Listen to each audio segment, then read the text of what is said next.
Hello and welcome to our podcast series, Voyager Reflections. Today we're going to be starting a new set of podcasts focusing on saving money on your Disney cruise, finding and booking your cruise, booking excursions, and the online check-in process. But before we get started, if you saw our last podcast, we announced our next trip. So this is just the beginning of some really big plans we have for our channel here in the near future. We're actually in the process of building out our Instagram and Facebook pages, so if you haven't seen those, please check those out. Because we really want our channel to be a community. Yeah, so in any of these podcasts or videos, please feel free to comment, give any input or advice that you might have, because the more information that is shared, hence community, really helps everyone. Yeah, so here in a second, we'll dive into today's podcast, Saving Money on a Disney Cruise. We'll be right back. All right, welcome back. All right, so one of the first areas we want to talk about when we talk about saving money on a Disney cruise is using a travel agent. Now, if you do use a travel agent, you don't get to pick your exact room like you would if you went on the Disney Cruise Line website. You could see exactly which rooms are available and pick the exact one you want. But if you go ahead of time and look at all this information, you can give it to your travel agent. They can get you a room set up, and what you end up getting from this is an onboard ship credit if your group usually works with Disney. So that's usually a pretty nice chunk of change that will actually be assigned to your account while you're on the cruise, because any money that you spend while on the cruise, whether it's doing excursions or maybe you do some of the alcoholic items that are on board the ship. Yeah. Anything merchandise. Yeah, merchandise. Anything that you use to spend money on the cruise, at the end you're going to get a bill. But the shipboard credit will be placed towards that amount. So that's a big help. So that's one real good reason to use a travel agent. You can get some really nice savings, and depending on your travel agent, you might even get a little gift bag on the ship. Another way that you can look to save a little bit of money on your cruise is the use of gift cards. Now, if you've got something like a Target Red or a Target Circle card, if you already have something with maybe Costco, membership with Costco or Sam's Club, I think of BJ's Wholesale, sometimes they'll run discounts. So you could get anywhere from like 5 to 10% off of the cost of a gift card. So instead of paying $100 for a $100 gift card, you might be only paying $90, $95. So every little bit kind of adds up there. So maybe something to look into if you already have those memberships or already have that Target card. That's another amazing perk there. So also, when you're on board, like if you have a Disney Visa card, you get 10% off of most purchases there. So definitely utilize that. I think I saw something recently, you might not get that if you're on the islands, like some of the merch on Castaway or Lookout. Yeah, it's more for when you're on board the ship. Right. But you get a 10% savings on most merchandise, so just kind of keep that in mind, but that is a way to save some money there. Yeah. Another way to save some money is by booking guaranteed rooms. So these generally, I believe, aren't available till the end of the booking cycle.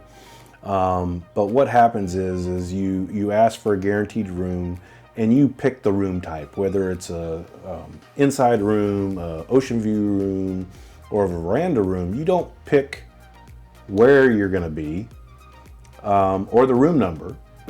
But what'll happen is Disney will actually choose that for you, and you're guaranteed to get the room type that you asked for. Right. Or potentially get upgraded into the next level up, potentially. Yeah. But in doing so, by doing the guaranteed room, you're basically saying, hey, I'll leave it up to you, and you get cost savings anywhere to 20 to 40%.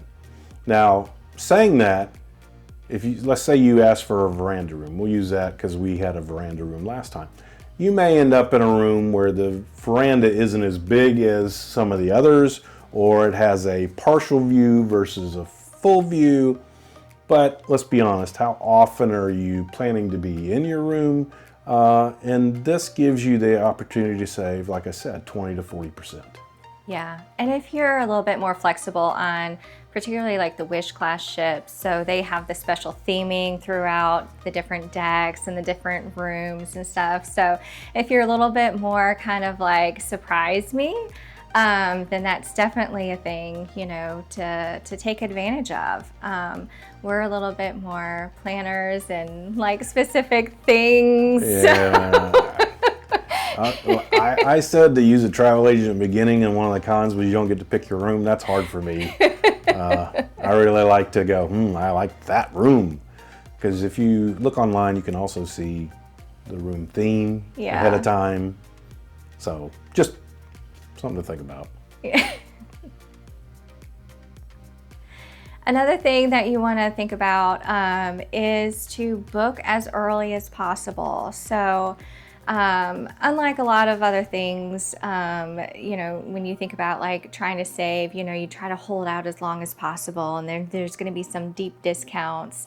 That's generally not the case with the Disney cruises. So they'll put out a set of sailings 15 to 18 months in advance. So that is the timing, you know, when you see that announcement, there's going to be a set of cruise dates available. You want to try to lock that in as early as possible. Otherwise, that price is going to be going up the closer you get to that sailing. Yeah, the way Disney does theirs is they don't go down, they go up. So the first day that cruise is available is going to be the cheapest, whereas others would go down towards the end to fill those rooms. That's really where the last category we just talked about, the guaranteed rooms, comes in. So that's kind of their way to give the discounts to those extra rooms or those rooms left over. So kind of keep that in mind. Book as early as possible. Like Hope said, they're usually available well in advance of a year. So if you can plan that far in advance, you will save some money doing that. Okay, so just kind of keep that in mind.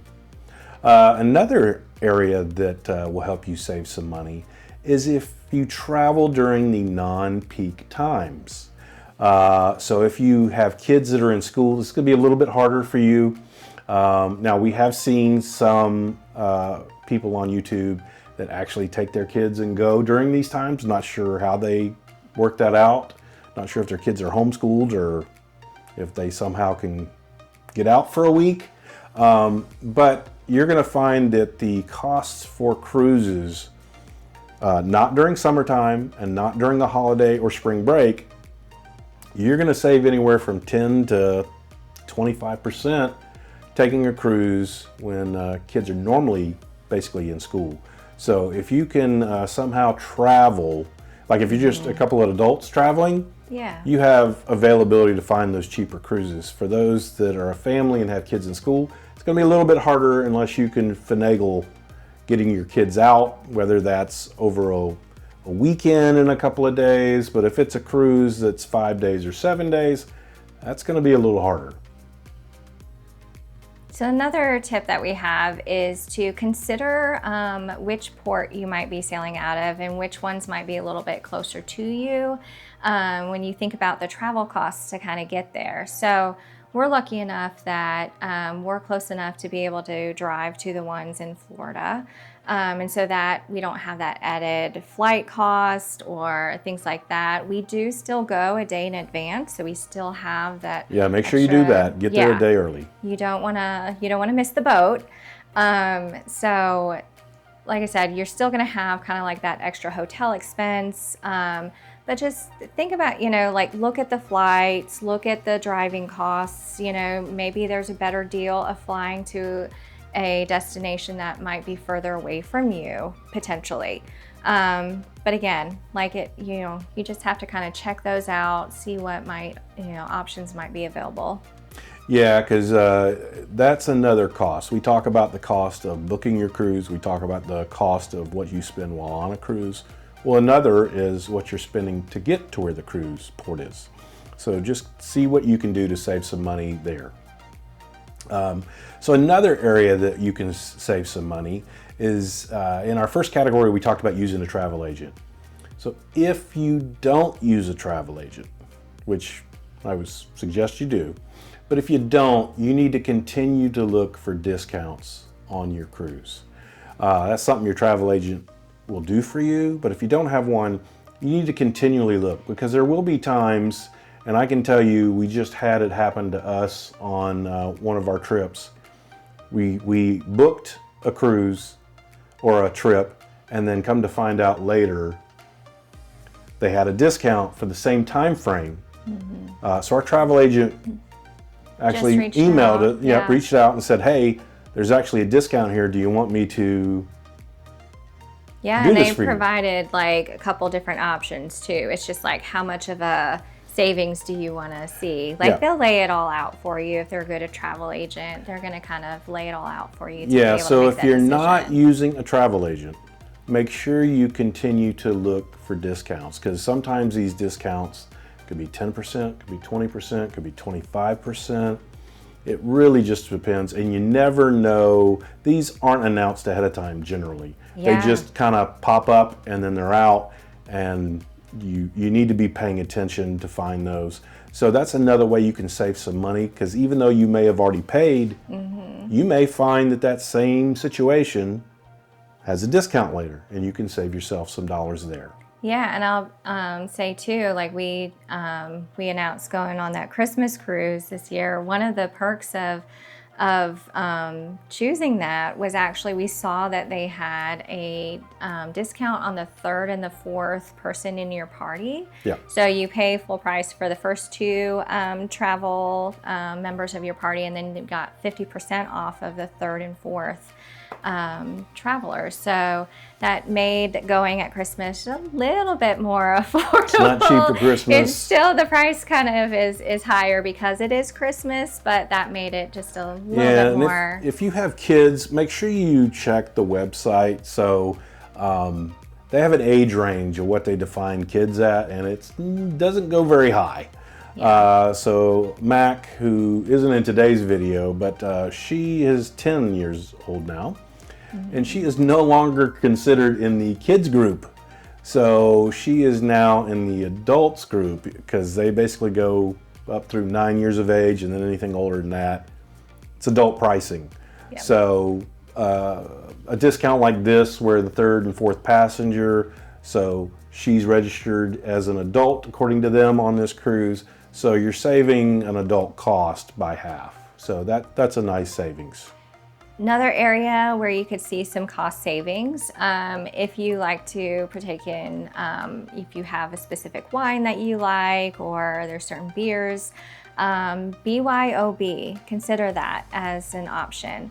Do they have those available on the ship? Yes, of course. But again, that's additional cost. It's not part of your cruise. So it is going to be at a higher cost than if you bring some of those on board with you. Keep in mind too that you want to check their website for how you actually bring that on board. There are going to be limitations per person, and I think there's also a limitation on that you have to have it in your carry-on as opposed to your checked bag. So again, check the Disney website for the latest details on that, but that's an option in terms of looking for ways to save a little bit. Yeah, it's not something that's going to save you a ton of money, but just like if you watch any of the videos out there, usually the alcoholic drinks have a little bit of cost to them. So if you can save a couple bucks here and there by bringing your own, that's definitely a way to do it. But like Hope said, make sure you check the guidelines ahead of time. You don't want to be leaving it at port and not being able to bring it with you. So just keep that in mind.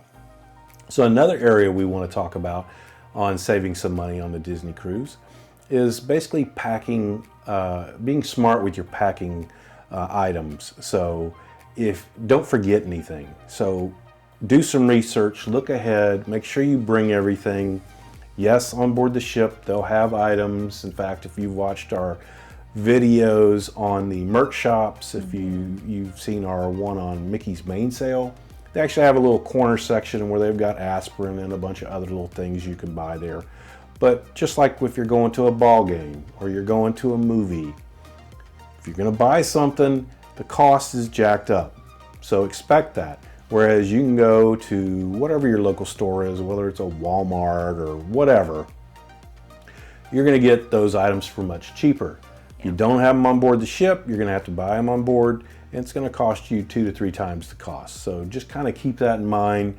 Be smart when you're packing. Try to make sure you have everything. Yeah, don't forget that sunscreen. Like I said, they'll have it, but you're going to get probably half or a third of the quantity on board the ship than off. So yeah, and another thing just to kind of keep in mind. So we took with us, we took Dramamine because it was our first cruise. We weren't sure if we were going to get seasick. Luckily, we didn't have any issues. No. But I will tell you that they do have some seasickness pills available down near their medical office. Right outside the door. So that is available at all hours. If you need some, don't hoard them. Just take what you need. Be considerate of some others that might have also kind of not known that they were going to be sick. So those are available and they don't have a cost. They're just there. But most everything else you're going to have to pay if you forget something. So keep that in mind. If you need to, like we did, we watched a ton of videos to kind of see what people did for their packing videos. We haven't done one yet because mainly I don't know that we can consider ourselves experts yet. We've done one. We have a good idea what to take, and we'll do one probably after this cruise, next cruise, but just kind of keep that in mind. Another thing is consider staying on board during port days. You don't feel the need that you have to, just because you're in port doesn't mean you have to do all the excursions, all the things. You're paying all this money to be on board this ship, to have these experiences with these characters, or to have these other things, the pools, the aqueduct, the aquamouse. You might end up getting a better kind of experience and more opportunity in those areas if you decide to take a little bit of extra time on the ship. Yeah, so one of the areas that you can really ratchet up your bill while you're on board the ship are the excursions. Now, excursions, it's all opinion. What do you want to do?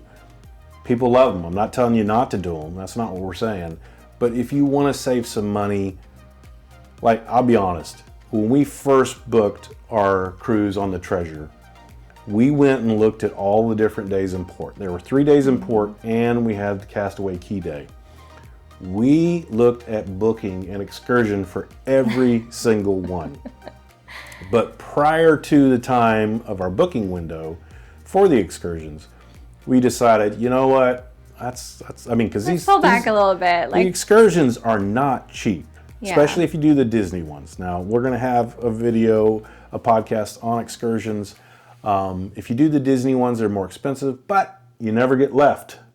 So something to keep in mind. But excursions can pile on the money. So just kind of keep that in mind. If you have enough to do on the ship, which we just did, we've done one on itineraries and things to do. There's tons and tons of things, especially on the newer ships. There's never really windows where nothing's going on. You can choose to do nothing if you want. Yeah. But excursions are where the dollars really add up quickly. And again, it's all opinion and what you want to do. Again, you're going to love doing excursions, but it has a big cost sometimes, depending on the ones you choose. So just kind of keep that in mind. And you can still enjoy the port itself too, without having to spend any money. You can still get you can do that for free. You can go out and explore that general kind of area.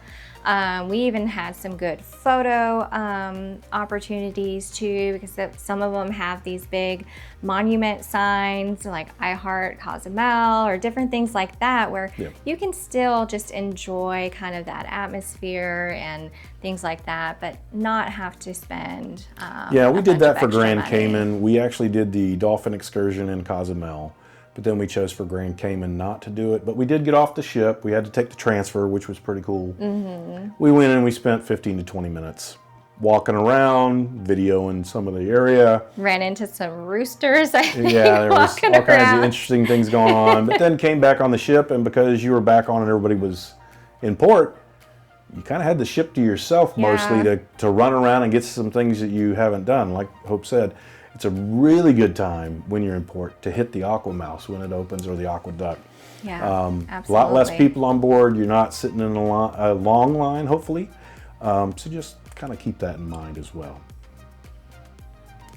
Another area, or another thing you can do to save some money, is to attend the spa raffle. I don't know anything about this, so I'm going to let Hope cover this one. Yeah, so this was something that I saw on the first day that you get on board. So there's so many things kind of going on that day anyway, right? You've got to go to your muster drill. You've got to make sure that, you know, you're getting to your room, you're getting something to eat. But if you are considering doing any spa services that you haven't already booked, go there. They're going to have a raffle where you could win actually a spa treatment. You could win discounts on various spa treatments. So maybe even if you already booked one and if you get a discount on one, maybe you switch those around, save yourself a little bit of extra. But that we didn't get an opportunity to do it. Again, first time on a cruise, first time on board, there was a lot kind of going on, but I will probably be checking that out next time, because again, it doesn't cost you anywhere to put your name in the bucket. Yeah, and on our first cruise here on the Treasure, we both did have a spa day. I say a spa day. We both had a spa treatment. Yeah. We both got massages. She got it on day 4, I think, when we were in Grand Cayman. I did it on the day we were in port in Jamaica. Now, I will tell you, you got to be steadfast because it is a third-party group that does the spa. Yeah. And they're going to try to get you to buy some of their extras. So just kind of keep that in mind. The spa already is not cheap. But, I mean, massages are great. They're not cheap anywhere, but they will try to get you to buy some extras. It's up to you. So be ready to say no if you don't want to spend those dollars. Yeah, so be ready. I had a pretty good person too. She did offer quite an extensive amount of options, but I think her seeing, you know, that I'm an accountant and that I was just like really kind of like trying to figure that out, she really kind of focused on the one that would give me the most bang for my buck. So I will say I am using that every night, and I think it's going to last quite a while. So I don't feel too bad about spending that, but it was a luxury. Yeah, we were suckers. So I only got one item. Yeah. He was the sucker on this one. Just be ready to say no. Don't be me. Chill out. Don't buy all the extras. Okay, so another thing that I would recommend is take a look at your Navigator app and check out some daily deals on specialty drinks of the day. So these can be both alcoholic and non-alcoholic options. So if you're wanting to kind of like, you know, kind of go a little bit away from some of the free options, because you do get some free coffees and, you know, sodas and things like that. But if you're wanting to kind of like dip your toes into some of those other options, this is a good way to do that without paying that full price. They are going to have those available, again, like I said, in the Navigator app every day. They're going to have some sort of drink of the day. So just check that out for some options there. Yeah, and another way to save some money on a Disney cruise is to really look at all your different options. If you're kind of wide open to when you're going to take a vacation, because kind of an obvious one is the length of your cruise. Obviously, more days equals more money. But also sometimes the destination and the time of year can affect the cost of a cruise. So really take a look at all your different options. Again, a cruise to the Bahamas or the Caribbean might be one cost. A cruise to Europe and maybe Hawaii or wherever they're traveling to, or they have the new adventure ship that's going to be traveling here soon in Singapore. Now, you got to take everything into account. Travel costs, the cruise itself, and then how much you're going to spend on the cruise. So just really be open to looking at all the different options, because you can find some savings if you're open to when you're going to travel, where you're going to travel, and for how long. So keep that in mind. All right, and another good tip that we have is, so this isn't going to necessarily help anyone who is cruising for the first time, so you won't get it on that initial cruise that you book. But while you are on a cruise, we recommend booking a placeholder while you are on that for your next cruise. You can end up saving 10% off of your next cruise. Yeah, so if you're already on there, the placeholder is going to cost you about $250 usually. It may, now that price may vary depending on what deals are going on. And that's a refundable deposit if you end up yeah, but it does save you, like Hope said, it saves you 10% on your next cruise. Now, you only have 2 years in that booking window. Yep. Otherwise, it gets canceled. So you have to sail, not book, but sail within a 2-year period of the day that you buy that placeholder. Yeah. So my opinion, wait till the end of your cruise if you know you want to do that. So if you're on a cruise and you're like, wow, I really love this, I want to do it again. Towards the end of the cruise, you could do this actually on your Navigator app. Yeah, they changed that recently. You used to have to go to guest services, and there used to be really long lines. Yeah, so what we did, I think it was on the next to last day, we did it for ours. Now, you can't use this placeholder on every single cruise. Right. Specialty cruises are, I don't want to say blocked, but you can't use them on those. Like the Maritime. Yeah, so we're taking a Christmas cruise Halloween. on our next cruise. We couldn't use, we did buy a placeholder. Yep. We weren't able to use it on the Maritime cruise because it's a specialty cruise. Yeah. But it just means, darn it, we'll have to go on another cruise. What a shame. Shucks. Yeah. So just kind of keep that in mind. But I mean, 10%, it may not sound like a ton, but on a cruise, that's a pretty good chunk of change that you can save there. And like adding that up with if you're able to do those gift cards, you know, at the discount and all these other things that we've talked about, all that adds up. Yeah, so again, like we said in the very beginning of this, if you guys have comments or you know of other ways to save money, again, we want this to be a community. We want to be able to help people out. We, even though we have this channel, we've only cruised once so far. That's going to go up here pretty quickly.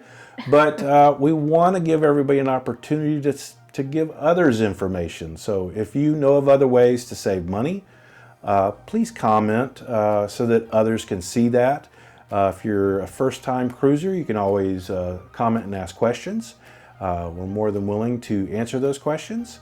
And just want to say we appreciate all you guys and enjoyed putting this video together for you today. And we'll see you next time. Bye, guys. Bye. If you enjoyed this video, please consider supporting the channel by hitting the like button as well as subscribing and ringing the bell for notifications on future videos.